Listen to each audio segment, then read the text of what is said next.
All right, welcome back to Firewall. I'm your host, Bradley Tusk. It's a Tuesday episode, but since we're recording on a Friday, it's going to go up on Monday, so that was pretty confusing. But point is, here with me is our friend and producer, Hugo Lindgren. Hugo, how you doing? Good, Bradley. How are you? I'm good. So plan for this podcast, three main topics. One is, given that today, Monday, I guess, is the inauguration of Donald Trump and therefore the end of Joe Biden's presidency, we're going to do a quick review of what worked and what didn't work under Biden. I gather they're moving the inside. I saw that. Yeah, but I would like that. Don't you think Trump would just hate that, like going Why? inside? Well, I don't know, because it's maybe he doesn't want to be cold. Yeah, but it's going to be smaller. He can't claim it's the biggest crowd ever. If it's but it will be the biggest indoor crowd ever. Yeah, maybe. Yeah. It's a good point. Set a new record. Good point. Then I happened to be in Canada this week and had some interesting interactions with a bunch of the CEOs of some of the big Canadian companies and had some thoughts around. You made some Canadians angry, I heard. I know we're going to get to it. I just want to preview that Bradley made some Canadians angry. But some thoughts around if I were Canada, how I would handle Trump if he were going to impose these tariffs on you.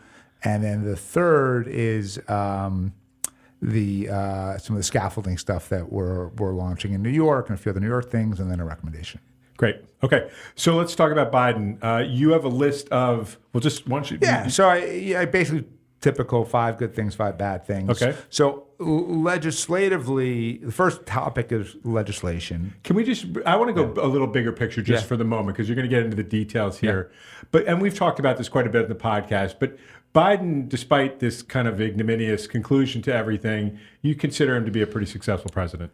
Yes. I mean, what's interesting when I made this list was almost all of the good stuff was pretty substantive. Okay. Almost all of the bad stuff, with the exception of immigration, was optics, politics, communications. I mean, things that ended up being really problematic because they ultimately brought Trump back and a bunch of other stuff. But if you were in 50 years, when they're just looking at the laws, the policies, and they're kind of, the anger that Americans have that he and his team lie to us will kind of have obviously dissipated by then. I think he'll come out pretty well. Interesting. So, legislatively, 4 big things, I thought. 1, the infrastructure bill.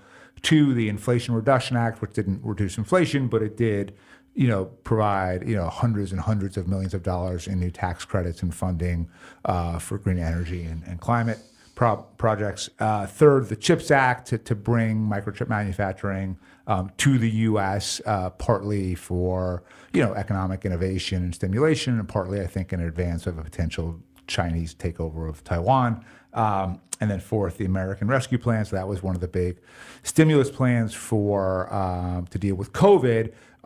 Included a giant expansion of the child tax credit, which really had a big impact in cutting child poverty. So that's a bill that I think was good and necessary, but certainly was a contributor later on to inflation as well. But I just don't know substantively what they could have done differently. We'll get to sort of the how they messaged it. But so he's the first president on these legislative things to have a series of pretty big victories. I mean, Trump obviously didn't have many. Trump had one, which are his tax cuts. Right. Obama had one, which was the Affordable Care Act, which was bigger than any of these things. Right. But still one. So yeah, W had he had no child. They had the education, no child left behind.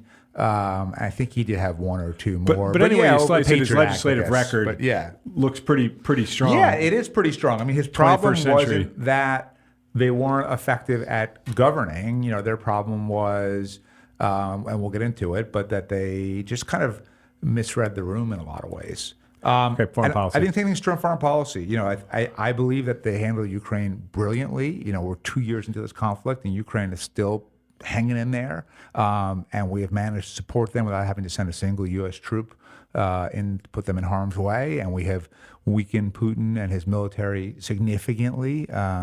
So you have a much weaker Russia. You have a Ukraine that's hanging in there. And so I think he handled that really well. I think he supported Israel quite well. I know that some Israel supporters don't feel that way, and they feel like he should have done even more. Other than one decision not to provide them with the 2,000 pound or ton specific bomb, I can't really point to anything that he did that wasn't helpful to Israel. Now, I understand that because the Democratic Party was trying to balance the interests of the left, who are very much against Israel, with the center. The Republican Party was more strident in their language and the optics. But I think substantively, it's very hard for me to point to anything that Biden did that wasn't what Israel needed. And third is Afghanistan. Now, I know this has been portrayed when people are doing these reviews of his presidency as a failure. And yes, the leaving was certainly a mess, and I'm sure they could have done that differently and better. But overall, he did something that neither Obama nor Trump had the guts to do, which was to pull us out of there. We'd been there for 20 years. It was an endless war, wasting huge amounts of money, U.S. taxpayer money, risking American lives. And we should not have been there for a long time now. And the only person that had the guts to actually execute it was Joe Biden. And why do you think is that down to Joe Biden? I think so. I mean, I think Blinken clearly was a very good Secretary of State because, you have all these accomplishments. But Joe Biden, was the head of foreign affairs in the Senate for a long time. When he was vice president under Obama, there was at least some talk that maybe in the second term he would have left being vice president and been Secretary of State. That didn't happen. But, I think he is very, very knowledgeable about this stuff. And look, ultimately, it's, this is one of those things where he did the right thing at his own expense, because there's no way to do it in a way that probably doesn't lead to, if you've been a military presence in a country for 20 years and then you're leaving and the Taliban is completely in charge, that's going to be a disaster in many ways. And yet it was the right move for the United States of America, and he made it. The next topic is climate. And I think he just took very strong action both on the administrative level, so executive orders and administrative rulemaking on things like net zero greenhouse emissions goals, rejoin the Paris Agreement, promoted a lot of policies around transit that really helped reduce reliance on cars and fuel that produces lots of emissions. And then the Inflation Reduction Act, which I mentioned in the legislation earlier, but is the single most consequential piece of climate legislation ever by a lot. So I think it's quite meaningful. So just on this subject, before we move on to the next category, obviously the new president is probably going to be as anti-climate as any we've had since people started worrying about the climate. Because he's against fixing it. He's against thinking it's a problem. Yeah. What's your level of fear about that? Is significant? No, I think that if you look at the harm that Trump did in his first term, and I think he's poised to do much more harm in a second term, but most of it was kind of optics, narrative, creating chaos, making everyone feel anxious, bad, all those things. But substantively, the two things he did that were probably the most harmful is, the first was the judges that he appointed are obviously very right wing. Although, you know what? He won that election. And when you win an election, especially because Hillary Clinton really blew that election, and the Democrats really yet again blew an election, you win the right to pick the judges, right? So, but the second one is climate policies, right? Where he just rolled back everything Obama did and really did the absolute opposite. And, the problem with climate is, every time that you revert back to bad policies, to erase the subsequent harm takes even more years. You set the clock back. Yeah. So, it's why, I don't know if you remember this conversation, but you and I once talked about how I think that Al Gore, technically losing to George W. Bush and the hanging chads in Florida and all of that was one of the most consequential elections ever, in the sense that if you went back and did a what if on history, because one, we wouldn't have had the Iraq War under Al Gore. I think we still would have had Afghanistan, because it's under this assumption 9/11 still happens, but Iraq had nothing to do with 9/11. The 9/11 Commission itself, appointed by Bush, determined that Iraq had nothing to do with 9/11, and our efforts there were a total boondoggle and disaster. And, unlike... That was a Republican plot. Well, it was, it was Dick Cheney is a huge shareholder in Halliburton, and they made tens of billions of dollars. And they've been setting it up for 20 years. Yeah, so and Bush also wanted to avenge his dad. Right. So that wouldn't happen. And the second is Gore, who was sort of the first person really in politics talking about climate change at a high level, I think would have started instituting policies back in 2000, and we would be in much better shape today, at least on the U.S. side, because we would have been reducing emissions, in various ways, whether industrial or cattle or cars or whatever else, that we didn't do for 8 years. So I think that was a giant impact. So that's the third category. So you're willing to give Biden some points on tech? Yes, I am, but it's minor. Okay. Because this podcast is so focused on both politics and tech, I wanted to include this category specifically. There were two things that I think they accomplished. One was the legislation to ban TikTok, although Biden didn't really have much to do with it. He signed the bill, as a president must do, for it to become law, unless they veto, and he vetoes and they override it. But he didn't lead on this at all. The one that he did lead on, or I don't know how much he led on it, but at least as appointee Lena Khan did, was the antitrust work they did against big tech, against Amazon and Google and Meta and others. So I think that was incredibly important because, as we've discussed before, from my perspective as an early stage tech investor, I believe that having giant monopolies is the best way possible to limit innovation and to hurt the U.S. economy long term, because no one ever comes to me and says, oh, I've got a startup to take on Meta or to take on Google. No one even tries, right? Because they have so much monopolistic power, they can squash any form of competition at any time. And as a result, look, are those innovative companies today? Yes.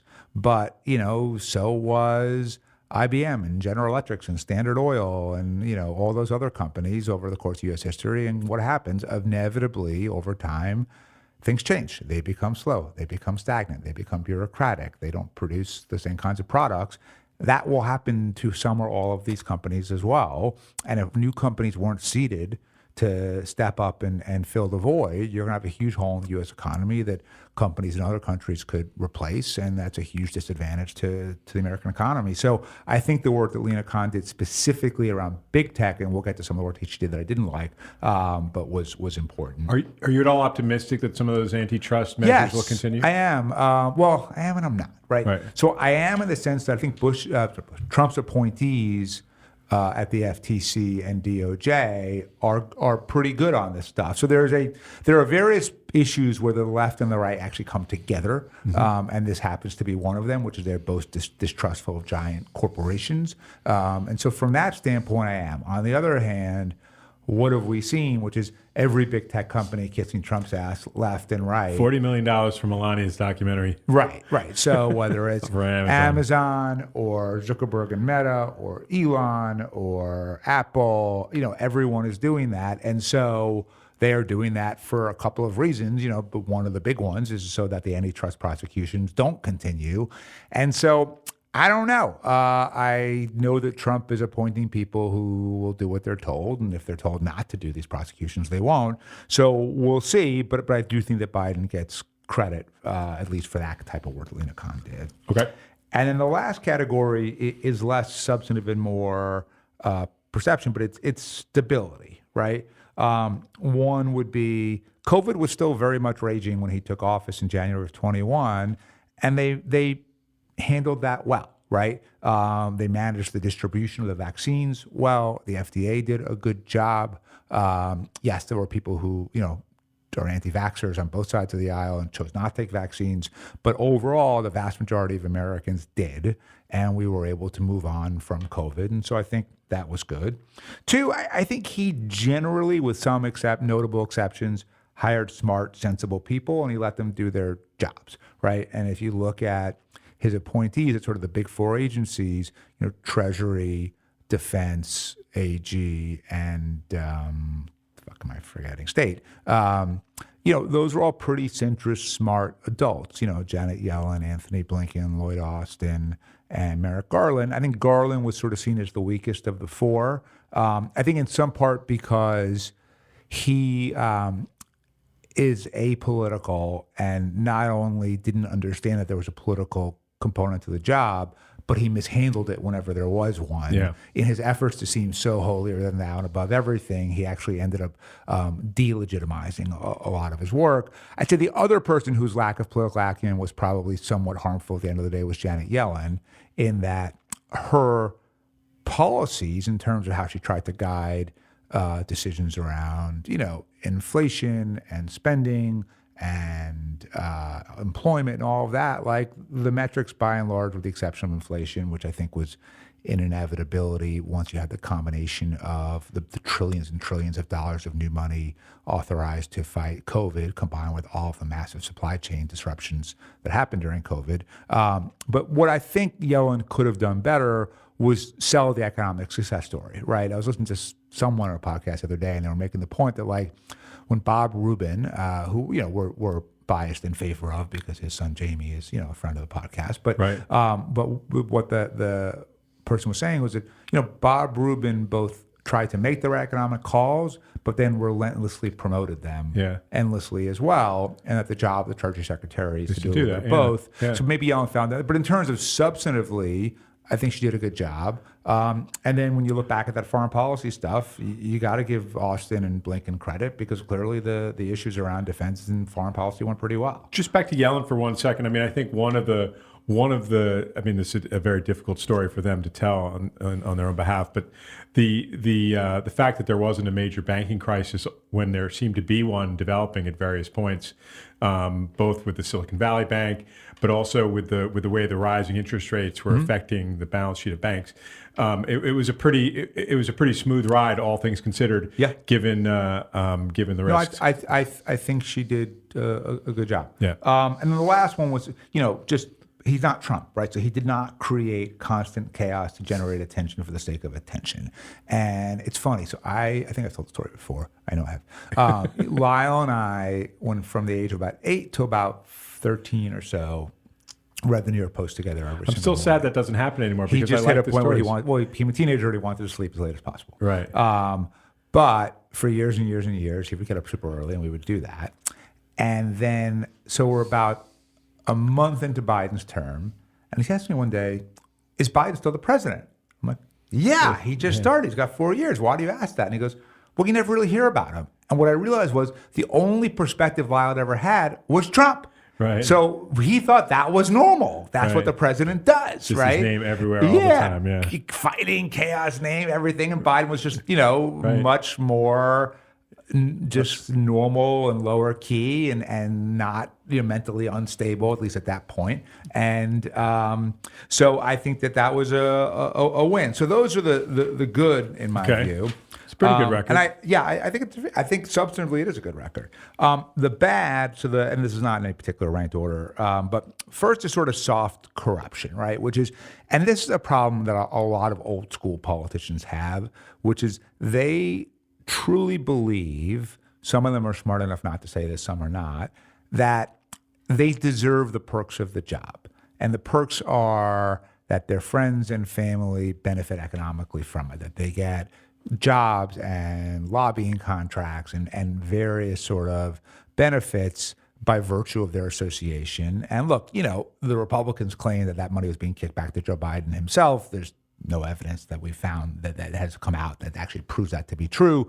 But nonetheless, Joe Biden clearly tolerated a significant amount of soft corruption from his brother, from Hunter. And by the way, we see that here. I think what we've learned about Eric Adams, what's interesting is when you look at what he has said, or Ingrid Lewis Martin, who was recently indicted, who was his top aide, they would say things like, we're not perfect, but we're not terrible. Meaning like some corruption is okay, just not too much. Yeah. Right? I think they genuinely believe that. And what they're learning... They definitely believe that the petty stuff was fine. Yeah. And what they're learning is... Now, look, Adams, as we speak, is at Mar-a-Lago and very well might get himself a pardon or the charges dropped and he might not be held accountable. But while I don't think the charges against Adams are, the most shocking revelations in history, I do think he's probably guilty of those specific crimes, right? Yeah. And so, but I think Joe Biden in many ways had the same mentality, and I think he really tolerated it. And I think that undermined his credibility and gave the other side just a talking point to constantly pummel him with that hurt him. The second, and this is even bigger, is the constant lying to the public. So while he didn't lie in the way that Trump does, where Trump will literally just say whatever is in his interest at that moment, even if he knows that that it's blatantly untrue. In a weird way, Biden's lying was actually worse because Trump's is like a 2-year-old. It's like when your kid was like a toddler, do you have to go to the bathroom? No, but they're like moving around and dancing. You're like, clearly you do, right? That's what Trump's is like. Biden's was like, the worst by far was that he pretended to be Copus Mentis when he wasn't. And that's him. It's Jill Biden. It's Hunter Biden. It's his staff, his key staff. And they all engaged in what I would argue is effectively a conspiracy to defraud the American people. And to put someone forward as the candidate, it's not clear to me he shouldn't have stepped down a year ago. I don't based know. on his It looks possible. I wonder what will come out in the, That'd be interesting, right? Yeah, what the day-to-day was like, what his, how many hours per day could he be clear? Right, supposedly it was 4. But that 4 was there. Right, that's the official line, right? That's what right. So 40 minutes, who knows? So the point is, but presenting himself as a candidate, and once he did that, look, I think he promised the American people he would be a transitional president. And he wasn't, right? He ended up being a greedy, the opposite of transitional, selfish, like a round trip, self-interested person who put his own needs and interests ahead of the interests of the American people, and that directly brought back Donald Trump. Now, it is quite possible that had he stepped aside a year earlier or just said, I'm not going to run, you had a Democratic primary, that Trump might still have won, but we will never know. But what we do know is that Biden created an environment that basically made it impossible for Trump to lose. Right. Yeah. The second one was pretending inflation wasn't a problem. And it's like, what the I just don't understand a lot of these sort of left-wing eggheads in D.C. where I guess they just talk to each other all day and tell each other how brilliant they are, because it's like when someone goes to the grocery store and the bill is significantly, exponentially higher than it was 3 weeks earlier, and eggs went from $6 a carton to $9 a carton or whatever it is, like telling them that no, the economics shows the rate of inflation is showing, and it's not really that bad, and it's only in non-core essentials. Like, it's insulting to tell people that who are struggling to put food on the table, and just really made you hate them, right? Yeah. And so that was bad. The next one was pretending that immigration wasn't a problem. Right. So it wasn't just that their policies, and we'll get to that, were absolutely disastrous, but they also acted like everything was fine. And it's like, no, there are migrants all over the fucking streets. Like, it's not fine. Now, I don't think we're at the level that the New York Post would claim where, every migrant is committing, violent crimes all day, every day. No, of course not. But it's a crisis nonetheless, and it's a crisis that they directly created and mismanaged, and then lied about it. And then the final thing would just be like they endlessly prioritize sort of DC optics over common sense, right? So like I'll just small one. The TikTok ban is supposed to, the Supreme Court today upheld it. It's supposed to take effect on Sunday. And now apparently his team is trying to find a way to postpone that a bit because they don't want that to be the narrative of his last day in office.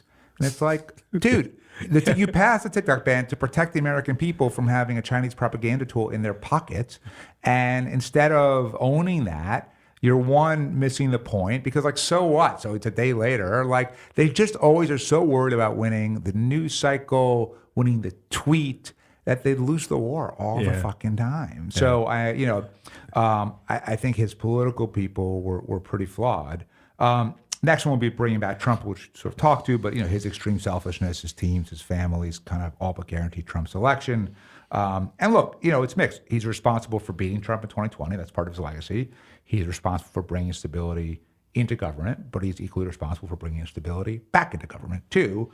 And so, if he's going to get credit for the stability, he has to take blame for the instability too. Yep. Immigration, just an abject failure. I mean, one of the worst examples of governance I have ever seen.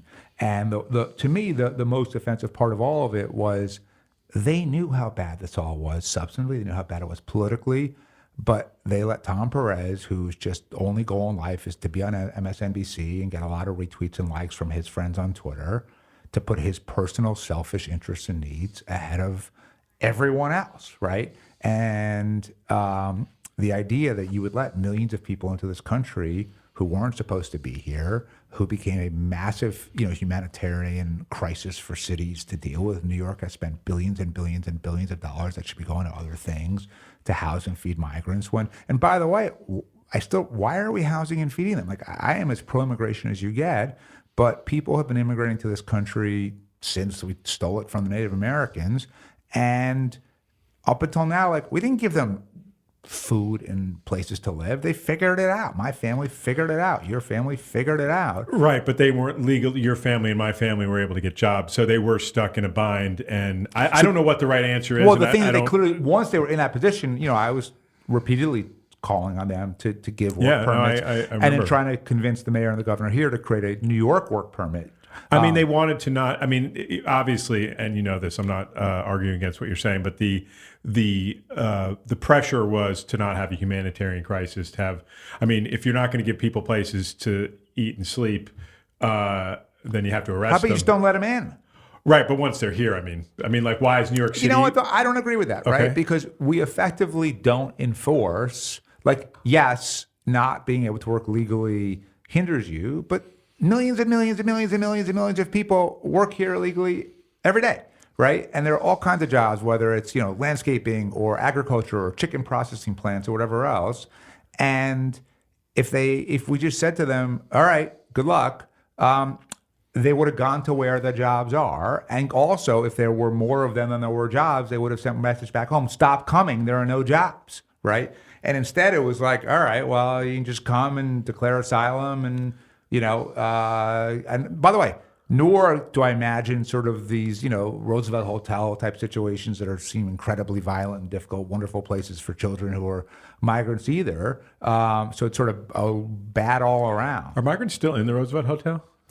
I think yes, but I'm not sure. Okay. And then back to tech, multiple tech policy failures. The first thing is, while I do think that the FTC and Lena Khan did a good job in antitrust prosecution of really big tech companies, they were so just anti-capitalism, anti-business, anti-M&A, anti sort of anything that wasn't sort of extreme left-wing woke stuff that they put a chill on all M&A activity, right? Yeah. And what that does is it really hinders innovation, right? Because at least in speaking about it from a venture capital standpoint, we raise money from institutional outside LPs who expect to get returns on their investment. We deploy that capital into new tech companies, some of whom succeed, some of whom fail, but hopefully enough succeed to make the economic trade worth it for everybody.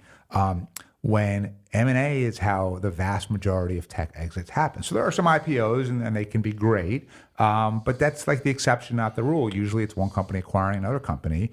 And when that is shut off completely because all companies believe that the FTC will stop anything they try to do, then you can't have liquidity and exits. If you can't have liquidity and exits, you can't really raise new money, which means you can't deploy capital. So, investments in new startups went way down.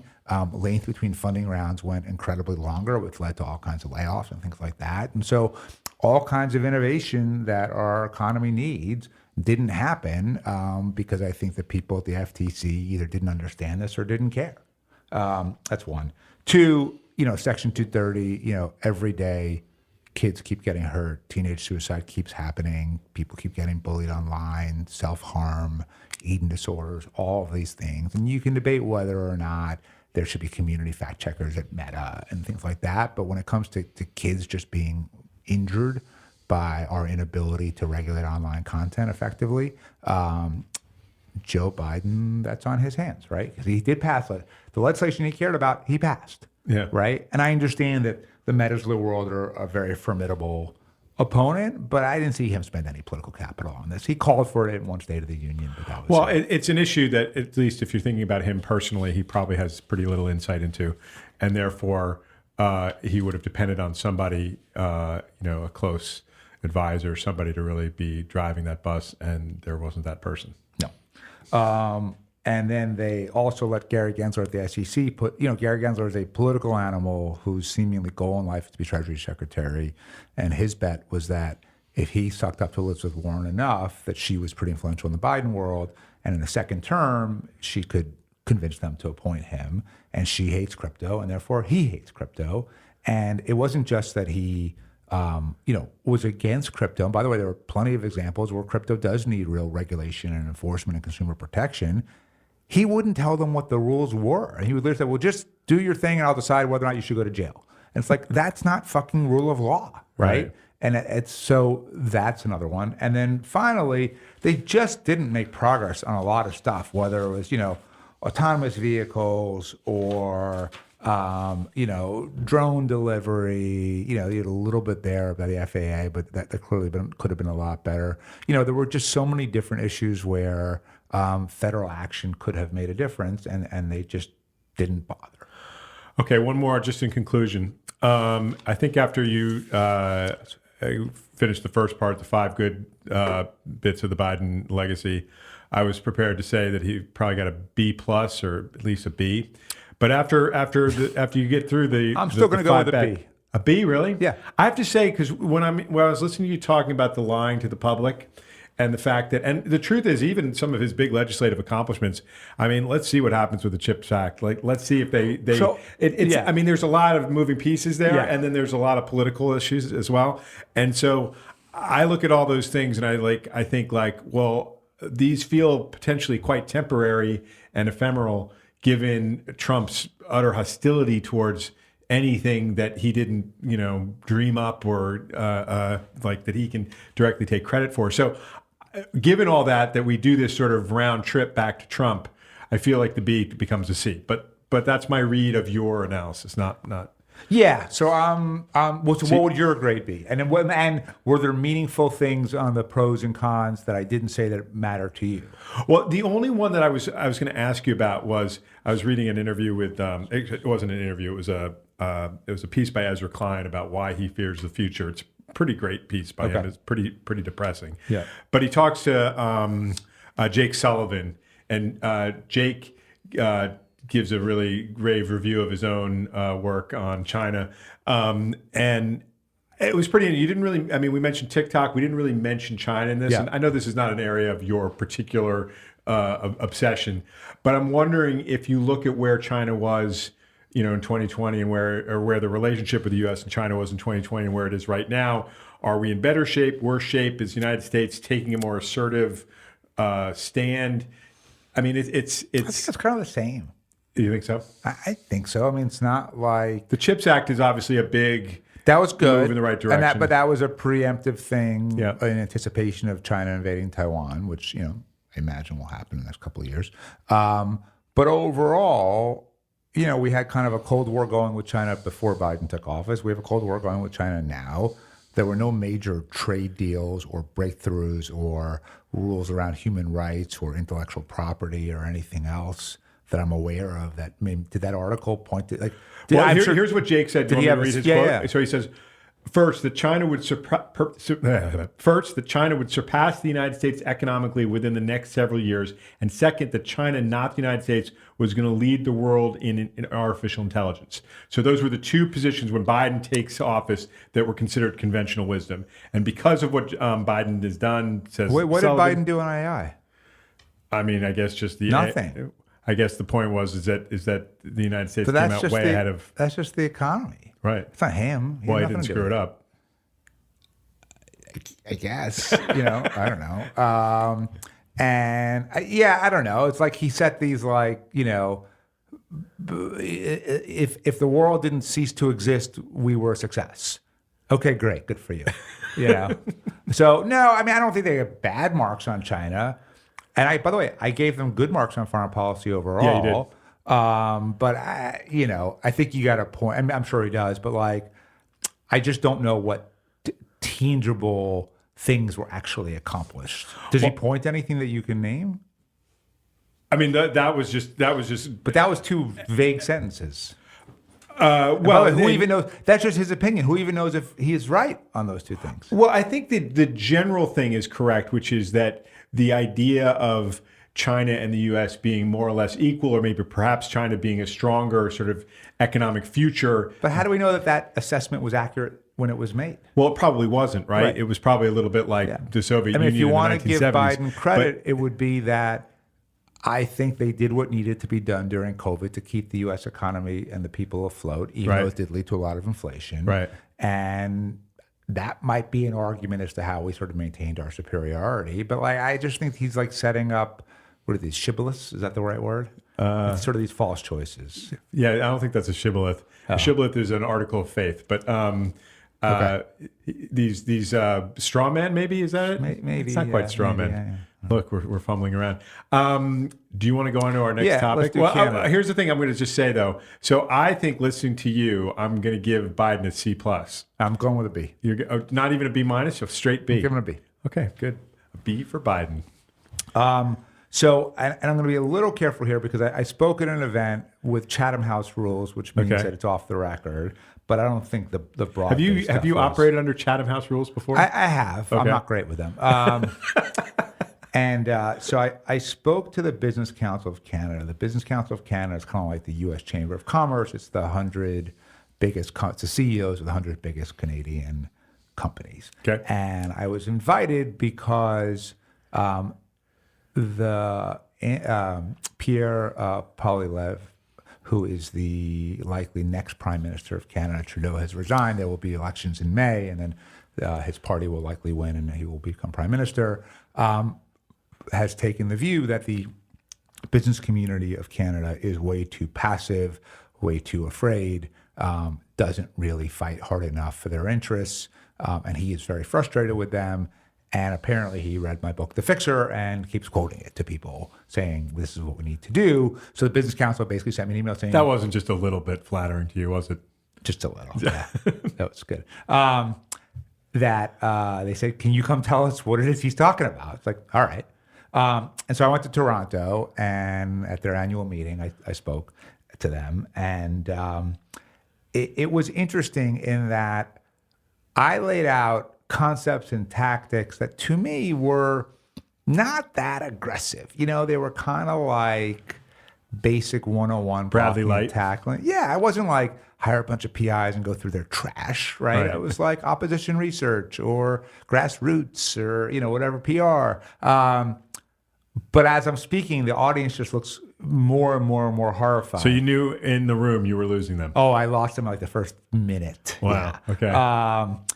And without, I think this is still within Chatham, you know, the types of questions, I won't say what they were specifically, but were all around sort of either we're Canadian, we don't do these things, right, or we don't want to make anyone mad. Yeah. And the example that I'm going to use, and the example that I used in that question was like, you know, there's this notion that Trump has proposed of putting a 25% tariff on all Canadian goods. Canadians are rightly extremely freaked out. Does that include hockey, do you think? Well, is there an actual export? Well, the teams come here to play. I don't know. You just increase what, the ticket prices by 25%? Yeah, I don't know. Anyway, I think of hockey as a Canadian product, but maybe it's not really bought by Americans. I think the NHL is actually based in New York. So I was trying to use that as an example for them, like how you might think about and go about a fight like this in a different way. And so I then, after I finished speaking, went back to my room and just quickly wrote it up. And it is an op-ed that will run in the Toronto Globe and Mail on Monday. And were the Globe and Mail editors scared of your? They seem pretty excited about really? it. I mean, I don't know. The woman who interviewed me, who has a podcast, was a former Bloomberg reporter. She said, "Oh, my friends are at the Globe and Mail," and so I said, "Oh, I'm going to write this thing up," and she sent it to them, and they took it. So, but I was trying to use that as the concept, which is, so Donald Trump operates completely on id all of the time, right? And he wants people to love him, to fear him, or to admire him. And if you can make him feel that way, you got a shot that he'll do what you want. And if you can't, not only do you not matter, you're probably his next target, right? Yeah. And you have to understand that. And I think one of the things that in the various conversations I had with people there was they kept talking about win-wins and, you know, here's how we can work together and he'll see reason. Like, no, he won't, because he doesn't care. You keep and I found working together is not the answer. Right. They kept making suggestions that were substantive and thoughtful and earnest. Yeah. And they were trying to come up with ways that treating him like he's a normal guy. And they were missing the point completely, right? And so to me, and I told them this to their horror, to get Trump not to impose these 25% tariffs, you have one of two paths. Either give him enough wins, he turns his focus somewhere else, or create enough political pain that he turns his focus somewhere else, right? That's it, right? One of those two things. So what does that look like? So on the win side, you know, if you look at a map, what country stands between the United States and Greenland? Canada. Yes, Canada. And do the Canadian government probably think that Trump's plan to annex Greenland is absolutely absurd and wrong? Sure, I think it is too. Yeah. But you know what? Who cares, right? So what I said to them was, sign on to the Greenland thing. Say, hey, we're with you. Yeah. And we're all going to work together on this thing, and we're going to, you know, make sure that all of the military, be able to protect the Arctic, and that we'll have all kinds of good free trade and supply chain efficiency. Do you think it could be renamed Trump Land? I think that's part of the deal. Yeah. Absolutely. And look, even that, they were like, well, what are the substantive reasons why you think he wants Greenland? Like, there are none.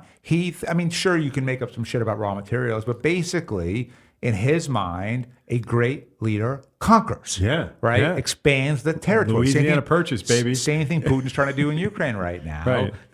And I think that if Canada said, all right, President Trump, we're with you 1,000%, but obviously we're partners. I could see why people in the room might be a little bit like, wait, did you say this one in the room? Yeah. You did? They like it. Just give up Greenland. Yeah. And yeah.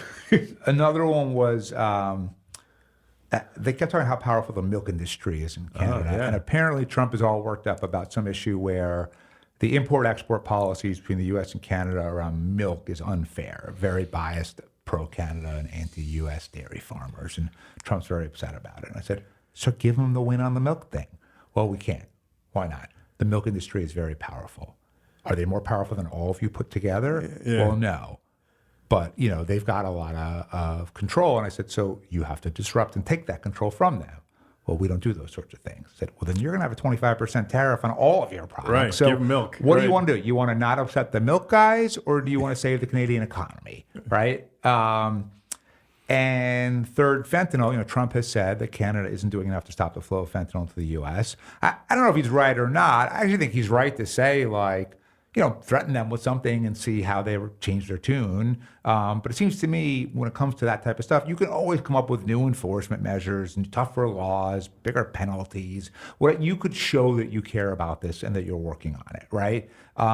So show him that, right? And say, thanks to you, President Trump, we're doing things that we otherwise wouldn't have done because of your great leadership, right? And let's say none of that, you don't want to try those ideas or none of them work. Right.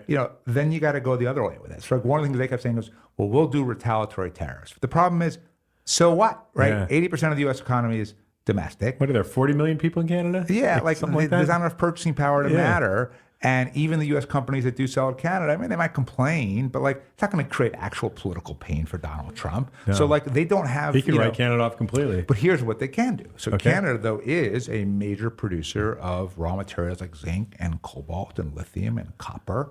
Oil and too, a major right? a major exporter of oil and gas. Yeah. And if they said, not that we're going to impose tariffs, you can't have them at all, right? We have a ban on any exportation of these products to America. Based on national security interests, which you can do, then all of a sudden, if people in Michigan who rely on Canadian oil to fill up their cars are now paying significantly higher prices at the pump because now there's a shortage and supply and demand dictates oil prices, then all of a sudden you have something, right? If products that people buy and rely upon are now no longer available as fast or as well because they can't get their zinc from Canada. I think they're big on potash in Canada yeah, too. Isn't there a lot of potash up there? I did. I don't even know what that is exactly. I mean, it's a fertilizer, but you're right. So it's funny. So in writing this, I potash? researched Canadian raw material exports, and potash was on there. Yeah, it's big. But here's the other part of it. So yes, you got to not allow any exportation, but then the other piece is he has to pay the price, which means you have to fund a massive PR campaign in the U.S. that lays all of the blame at Trump's feet. Hey, Michigan voters, your gas prices went up. Here's why. Because the idiot that is in Washington right now just pissed off the Canadians so much that they're not selling us oil anymore, and you're paying the price for that. Hey, consumer of X product, the reason why you can't get it anymore is because of Trump, right? You have to make it painful enough for him that he says, all right, enough, let's work this out. Now, He won't start with that. What he will start with is more raging, more threats, more, bombast, whatever it is. But at the end of the day, every bully, if you stand up to him and you don't flinch and you don't back down and you have real leverage on your side, you can change the outcome, right? But it requires a level of toughness even and if you're Canada versus the United States. Yeah. You can change the outcome. I think that, look, maybe that doesn't work either, but your alternative is just to get your economy destroyed and do nothing. No, I'm with you on that one. I'm just thinking of the two choices that you're giving between sort of like, give him a win or, confront him. Well, no, I think you start with the win before I'm like, sure, agreed. No, I start with that for sure. Right. I mean, you almost always try to cut a deal before you have to go to war. Right. But if you can't sell it, you better have Plan B ready to go. And look, I know Canadians are famous for being nice. They're thoughtful. They're decent people. And as human beings, those are really good qualities, right? Yeah. But in a knife fight with Donald Trump, none of that shit matters, right? Look, maybe he's bluffing. Maybe he won't do the tariffs. Maybe they can just put their head in the sand and let the problem go away. But I don't see why he would be bluffing here because he really believes in tariffs, right? Yeah, he's going to do it. Maybe it won't be 25%, but it's going to happen. And then they have a choice, right? They can be true to who they are and let the Canadian people suffer as a result, or they can fight fire with fire. So, look, I know which one I would choose. Wow. So do you think how do you see your sort of profile in Canada sort of evolving wildly unpopular? Like, are you gonna be on Canadian like C-SPAN or whatever all the time? So. I mean, one, I don't think that would be a good use of my time. I feel like this is almost like Dominic Cummings, as he was to the UK, you will be to Canada. No? So, look, I mean, my guess is that this op-ed will run on Monday. It will come and go, and I'll never hear from Canada again. But if the new administration wants to talk, I'm more than happy to. Do we need to talk about scaffolding? No, we're going to put it off for two reasons. Okay. One, we've spent too much time on the other stuff. Two, because you suggested and I agreed to put this out on Monday, we did some polling on scaffolding that we've given to a reporter as an exclusive. But that story comes out Tuesday, so I can't scoop ourselves. Right. So we'll talk about that next week. Yeah. Great. And you want to talk about? You have a recommendation? I do. There's a book called Play World by a guy named Adam Ross. Have you heard of him? Yeah, I went to high school with him. Yeah. I realize that Trinity now has like a pretty impressive between Colson Whitehead and Adam Ross. I mean, Colson Whitehead's a hugely accomplished. Yeah, he's really in the stratosphere. But you love Adam Ross's new book, so I thought it was really good. Next, so it is about the next great growing up in New York City in the 1980s, and specifically the story is about this kid Griffin, who is a child actor, and his father's an actor, and they, they're trying to kind of make ends meet, but they live kind of an interesting life.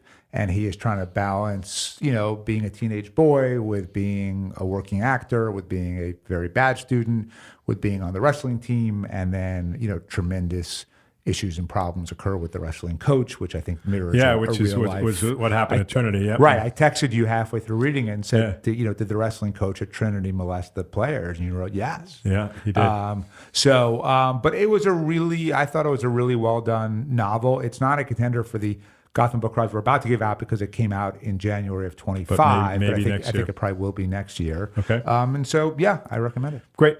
All right, Bradley. I'm so excited about this Canada thing. I feel like I'm really hopeful. You're much more excited than I am. Well, I just think that this could just open up a whole new area for us. So let me give you the opposite, which is one of the reasons that I went. Partly I was sort of flattered and curious. But partly I was like, 100 CEOs, Tusk Strategies always needs more clients, right? None of them are going to hire us. I don't know. 0% chance. I don't think that's true. So here's what I think. I think let's say you lost 90 of them. I bet you 10 of them are like, that guy is my guy. I don't know. So what's interesting is at one point now, I'm just definitely breaking the Chatham House rules. But when I was answering the questions and they were sort of worried about niceness and retaliation, I said to them, look, you're all CEOs of big companies, which means at some point in your career, there was some moment where you did something that was risky and counterintuitive and pissed people off, and it worked. Because how did you get to where you are without something like that? And I said, summon that, find that from your past. I think you connected with some people in that room. I don't think so, man. I think there was the look of abject horror across the faces of the entire audience. All right, Bradley. See you next week. See you. Firewall is recorded at my bookstore, P&T Knitwear, located at 180 Orchard Street on the Lower East Side of Manhattan. We'd love to hear from you with questions, feedbacks, or idea for a guest. Just email me at bradley@firewall.media or find me on LinkedIn. And to keep up with what's on my mind and my latest writing, please follow my new Substack at bradleytusk.substack.com. Thanks again for listening.